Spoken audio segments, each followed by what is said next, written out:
있습니다. 잘 나오셨습니다. 성도님 얼굴만 봐도 은혜가 됩니다. 사랑하고 축복합니다. 사랑하고 축복합니다.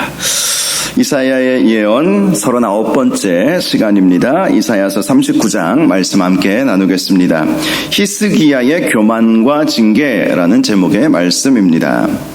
오늘 본문 말씀을 보면 히스기야가 병에서 나았다는 소식을 듣고 바벨론 왕이 축하 사신을 보내준 내용이 나와 있습니다. 고대의 관례 중에 하나는 다른 나라의 왕이 큰 병에서 나았다 하는 소식을 듣게 되면 축하의 예물과 또 축하의 서신을 보내는 것이 관례였습니다. 그런데 바벨론의 목적은 이렇게 축하만을 하기 위한 것은 아니었습니다. 축하와 더불어 당시 아수르라고 하는 최강대국을 대항하기 위해서 바벨론 입장에서는 유다와 친밀한 관계를 가져야 되겠다, 이렇게 생각을 했던 것이지요. 당시 유다는 우리가 이사야서 37장 38장 말씀을 통해서도 살펴보았지만 아수르와 유다 사이에 전쟁이 있지 않았습니까? 아수르가 예루살렘을 침공해 왔는데 그때 아수르 군대 18만 5천 명이 하루아침에 죽는 일이 있지 않았습니까? 그리고 사네립은 고국으로 돌아가서 암살을 당해버리는 일이 있게 되었던 것이죠. 그런 상황 속에서 이제 바벨론이 부상하고 있는, 아수르는 저물고 바벨론이 부상하고 있는 상황이었습니다. 아무리 아수르가 저물고 있다 할지라도 당시 아수르의 그 힘은 아주 위대했죠. 그래서 바벨론이 아수르와 싸워서 이긴 유다와 동맹을 맺으면 우리 편에서 굉장히 좋겠다, 이런 생각을 하게 되었던 것입니다.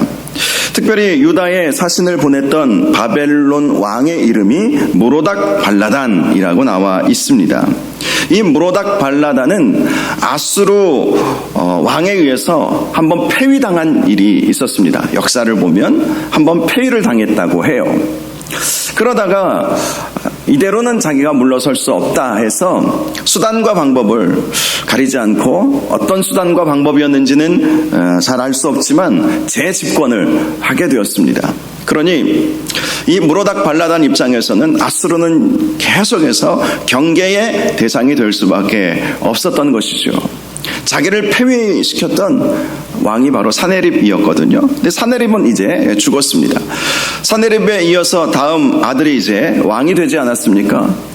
그렇다 할지라도 여전히 아수르는 아무리 세력이 기울고 있어도 여전히 바벨론은 그 아수르를 범접할 수 없는 그런 약한 국력이었기 때문에 이 무로닥 발라단은 이대로 그냥 가만히 놔두면 다시 아수르가 정신을 차리고 정비해서 유다와 다시 싸워서 이길 수도 있을 것이고, 또 자기 자신을 또 다시 폐위시켜버릴 수도 있겠다, 이런 생각을 할 수밖에 없었던 것입니다. 그래서 무로닥 발라단이 마침 히스기야 왕이, 유다의 히스기야 왕이 병에서 나았다라는 그 소식을 듣고 축하의 사절단과 축하의 예물과 또 축사를 글로 써서 보내주게 되었던 것입니다. 히스기야는 바벨론 왕의 사신들이 찾아왔다는 소식을 듣고 아주 고무가 되었습니다. 비록 당시 아수르가 최강대국이었지만 바벨론도 이제 급부상하고 있는 상황이었거든요. 그런데 그 바벨론 왕이 축하의 사절단을 보내주고 또 뒤에서는 서로 친밀한 동맹 관계를 맺자, 이런 의견을 제시해 주니 얼마나 좋았겠습니까? 늘 아수르가, 이 유다도 이 아수르 때문에 너무 힘들었어요. 북이스라엘 형제 나라였던 북이스라엘은 이미 멸망하고 말았고요.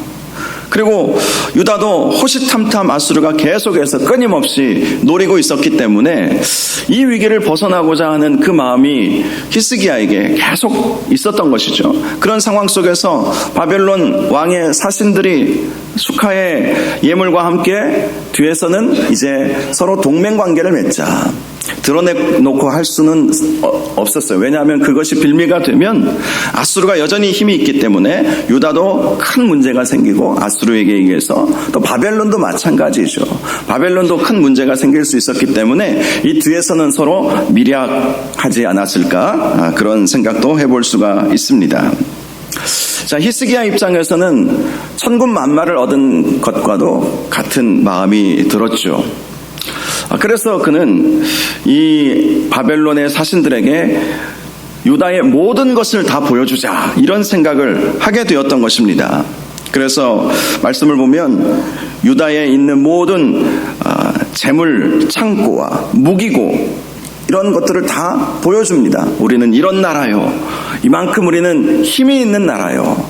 이만큼 전쟁도 충분히 치를 수 있는 나라요. 심지어 그는 궁중의 소유와 전 국내의 소유를 보이지 아니한 것이 없을 정도였다. 이렇게 말씀을 하고 있습니다. 과유불급이라는 말이 있죠. 뭐든지 지나치면 좋지 않다는 것 아니겠습니까? 당시 히스기야가 이렇게 유다의 모든 것을 보여준 것은 사실 과유불급이죠. 보이지 않아도 되는 것을 이 바벨론을 뭘 믿고 이걸 보여준단 말이죠. 그런데 히스기야가 이렇게 보여준 것은 그의 교만 때문이었습니다. 교만. 여러분, 우리가 하는 일들이 잘 될 때 항상 조심해야 돼요. 잘 될 때. 지금 히스기야는 아수르의 침공이라고 하는 위기를 겪었지만 그 위기를 잘 넘어가지 않았습니까? 그가 성전에 올라가서 밤새도록 기도하니까 하나님께서 역사하셔서 아수르 군대 18만 5천 명이 갑자기 죽은 거예요. 역사학자 요세푸스에 의하면 패스트병이 돌았을 것이다. 그렇게 그는 추측을 하지만 우리는 왜 갑자기 18만 5천 명이 하루아침에 죽었는지 알지 못합니다. 우리가 알 수 있는 것은 여호와의 사자가 그렇게 하셨다라고 말씀하셨기 때문에 그것은 하나님의 역사였다는 사실만은 분명하죠. 자, 아수르와 제대로 전쟁을 치르지도 않았음에도 불구하고 아수르는 퇴각하고 돌아갈 수밖에 없었던 것이죠. 잘된 일이죠. 형통하게 된 것입니다. 그러다가 그가 죽을 병에 걸리게 되지 않았습니까?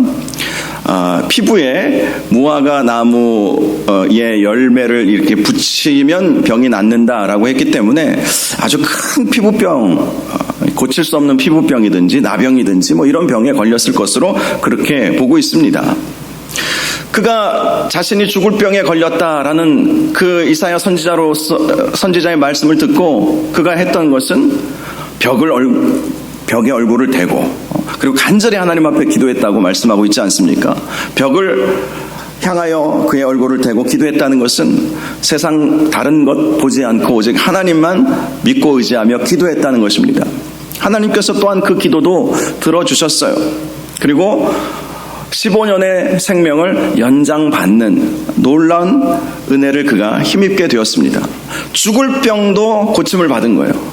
전쟁에서도 이기고 죽을 병에서도 고침받고.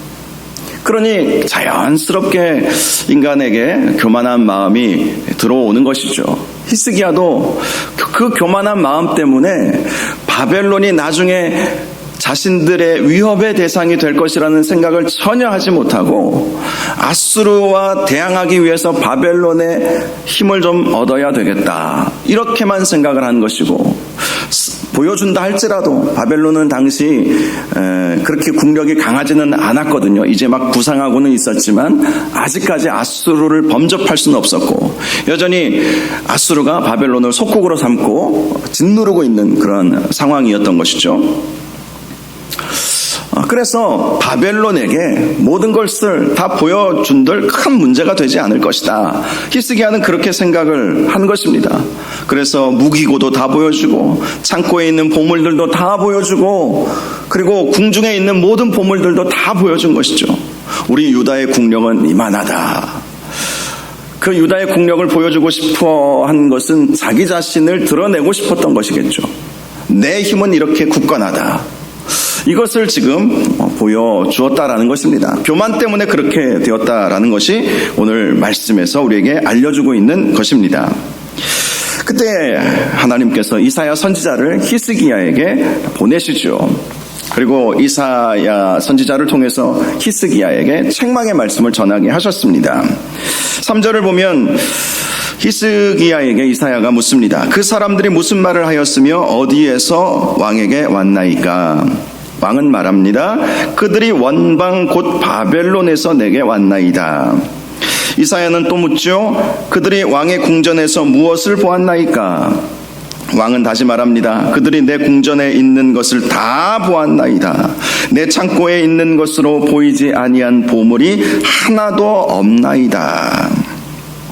결국 하나님은 다 알고 계셨던 것이죠. 그래서 이사야 선지자에게 히스기야에게 전할 말을 전해주게 하셨습니다.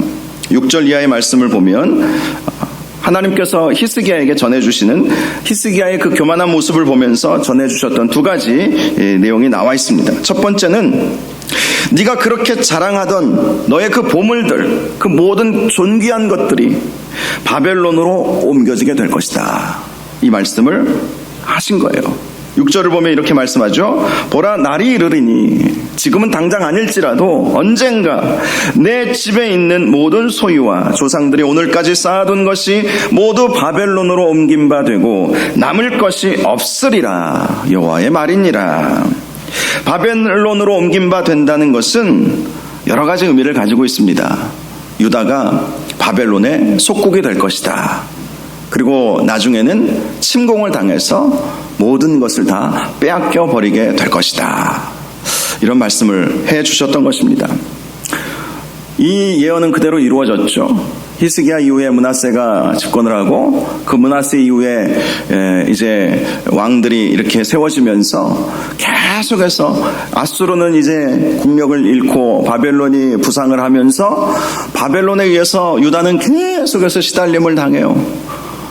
유다가 멸망하기까지 바벨론으로부터 크게 3번의 침공을 받았습니다.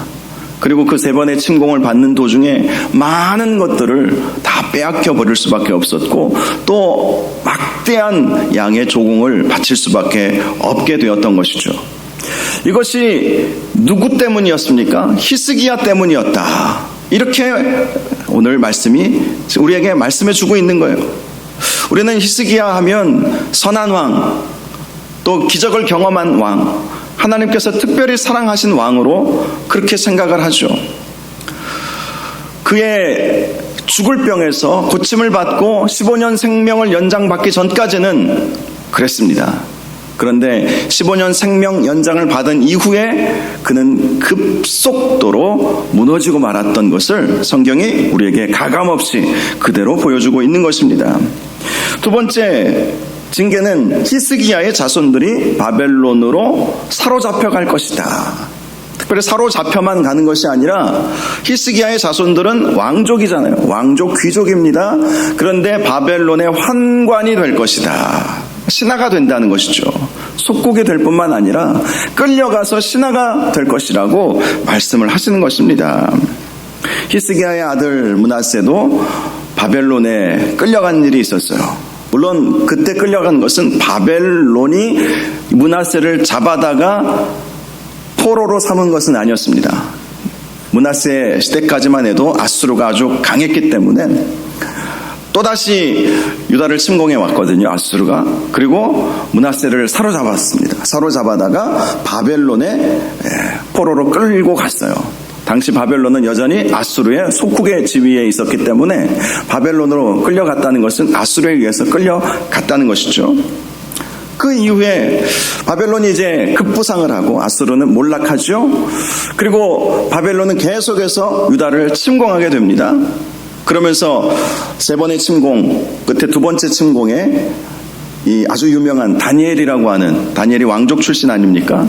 다니엘이라고 하는 이 왕족도 이제 끌려가서 바벨론의 사신이 되잖아요. 바벨론 사드락 메삭 아벳느고 어린 시절에 끌려가서 바벨론 왕의 신하가 되지 않았습니까? 그것이 그대로 이루어진 거예요. 누구 때문에요?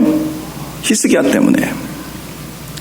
8절을 보면 히스기야가 이러한 책망의 말씀을 듣고 이렇게 말하죠. 히스기야가 이사야에게 이르되 당신이 이른 바 여호와의 말씀이 좋소이다 하고 또 이르되 내 생전에는 평안과 견고함이 있으리로다. 자, 자, 이 말씀은 해석하기가 좀 까다롭습니다. 이 책망의 말씀을 듣고 하나님의 말씀이 좋소이다, 긍정한 것이죠. 이것은 타당하다, 인정했다라고 그렇게 해석할 수 있는 말씀입니다. 또 내 생전에는 평안함과 견고함이 있으리로다. 하나님께서 너의 후손들에게 이러한 재앙을 내리겠다라고 하셨으니까 자기에게는 이 재앙이 자기가 통치하고 있는 그때에는 이 재앙은 내리지 않겠구나라는 사실을 알고 감사한 것이죠. 자기가 실수하고 교만했음에도 불구하고 하나님께서는 그래도 나는 사랑해 주셨구나, 이런 이제 고백을 했다고 볼 수 있는 것입니다. 그런데 이런 생각을 해볼 수 있어요. 히스기야가 이때 하나님 앞에 자복하고 회개했다면 어떠했을까?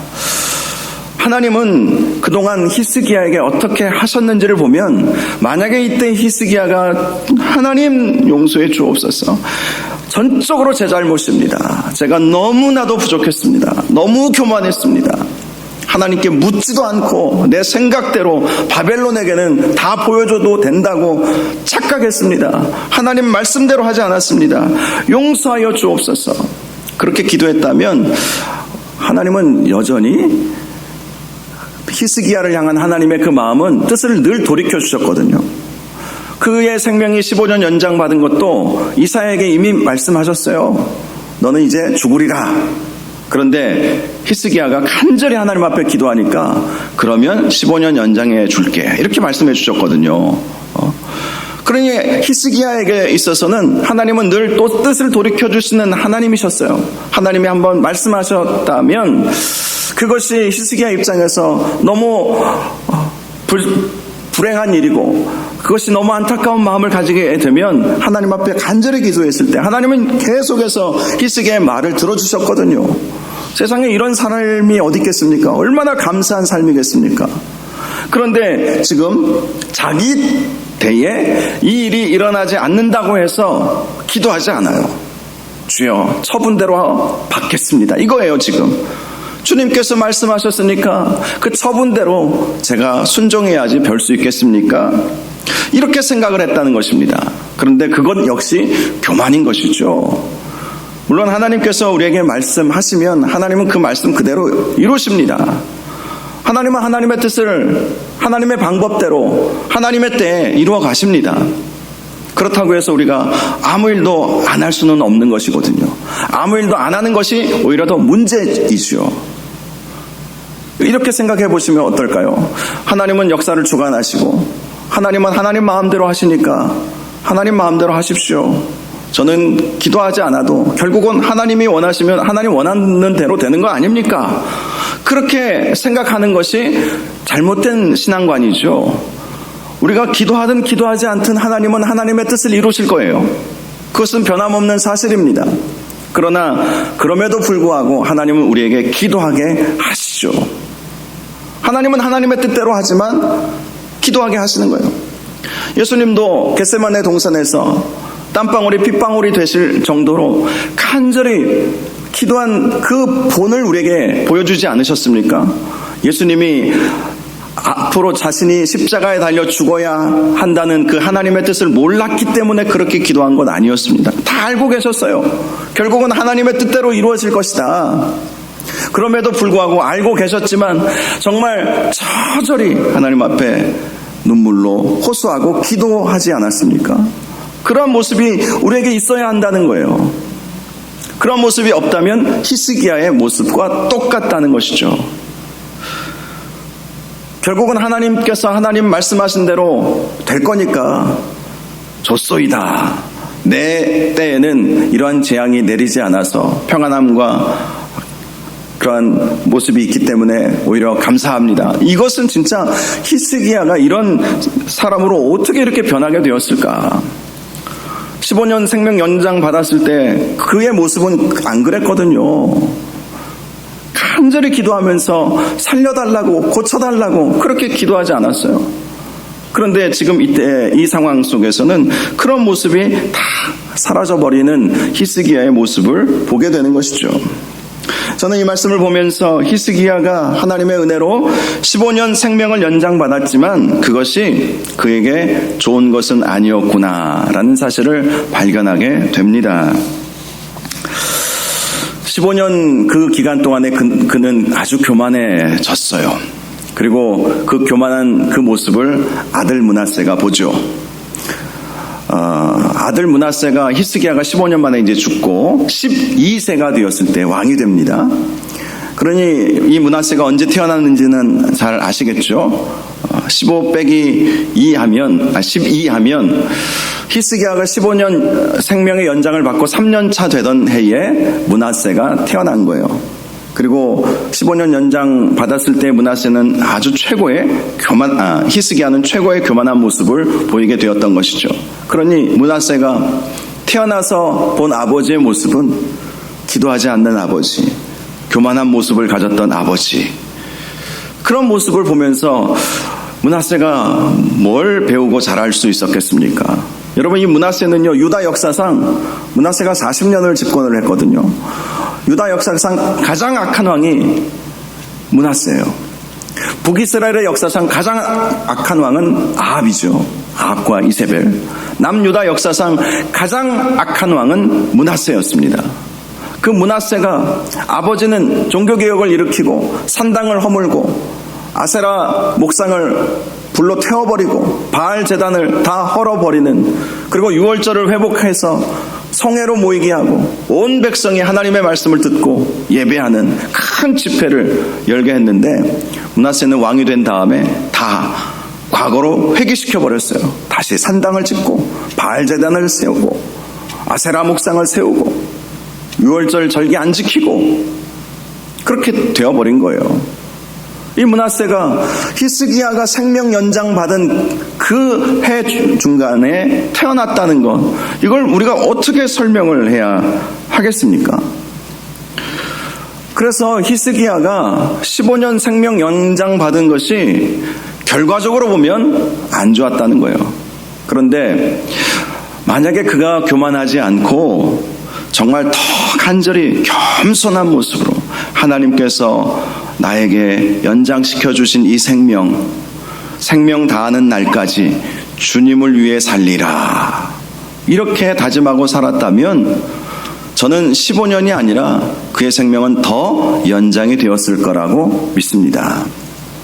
제가 아는 집사님 한 분이 40대 초반에 위암에 걸리셔서 그때 기도하셨대요. 히스기야를 떠올리면서, 주님 15년만 연장시켜 주시면 15년 동안 열심히 주님을 위해 살겠습니다. 그리고 정말 최선을 다해서, 모르겠어요, 그분의 속마음까지는 제가 모르겠지만 제가 그분을 아니까 그분의 겉모습은 너무 신실하게 정말 열심히 교회를 섬기고, 교구도 저희 부산에서 살겠을 때 저희 교구 집사님이셨으니까 교구도 열심히 섬기고, 제가 선교 목사로 또 사역을 했을 때는 또 선교학교 간사로 또 얼마나 밤늦게 거의 12시가 다 돼서 그 학교가 그 훈련 프로그램이 끝나면 이제 선교학교는 다른 건물에서 학교가 열렸거든요.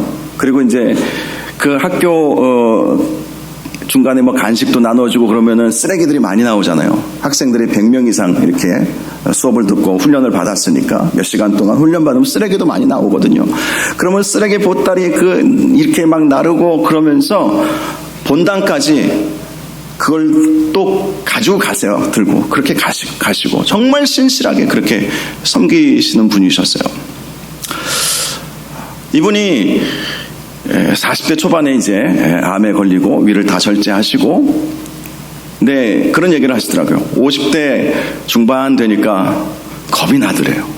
15년이 다 돼가잖아요. 15년이 다 돼가잖아요. 15년 전만 해도 15년만 더 살면 원이 없겠다 이런 생각을 했는데, 그 15년 동안 나름대로 이제 건강도 회복하시고 그리고 교회 일도 열심히 하시고 그렇게 하다 보니까 걱정이 되는 거예요. 그때 20년이라고 말할 걸. 그때 한 30년이라고 말할 걸. 그런데 그분이 지금 80이 한참 넘으셨거든요. 이제는 다 현직에서 은퇴하시고 또 교회에도 은퇴하셨는데 지금도 건강하게, 물론 이제 연세가 드셨으니까 여기저기 뭐 다치기도 하시고 아프기도 하시고 약도 많이 드시고 하시긴 하시지만 지금까지 살아계세요.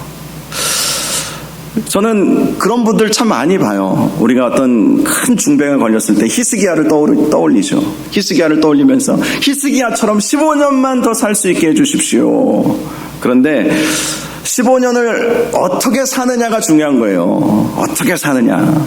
히스기야는 그 15년을 어찌 보면 너무 안타깝지만 헛되게 산 거예요. 헛되게. 교만한 모습으로 그렇게 산 거예요.